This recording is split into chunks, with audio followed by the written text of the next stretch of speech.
तर महत्त्वाची बातमी पंढरपुरातनं कालच्या चंद्रग्रहणामध्ये पंढरपूरच्या विठ्ठल मंदिरातील पुजाऱ्यांनी चंद्रभागेचं पवित्र जल आणून रात्री 2 वाजता विठ्ठलाला जलाभिषेक केलाय। परंपरेप्रमाणे ग्रहण काळामध्ये चंद्रभागेचं पाणी आणून विठ्ठलाला अभिषेक घातला जातो। त्यामुळे काल ग्रहण सुटल्यानंतर रात्री 2 वाजता विठ्ठलाला जलाभिषेक करण्यात आला।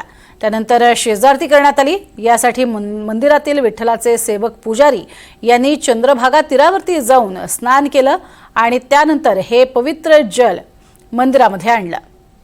रात्री 2 वाजताची ही दृश्य आपण बघतोय। ज्यावेळेला ग्रहण काळ संपला त्यावेळेला हे सर्व सेवेकरी पुजारी वर्ग चंद्रभागेवरती गेला आणि त्यानंतर तिथलं पवित्र जल आणून विठ्ठलाला अभिषेक करण्यात आला।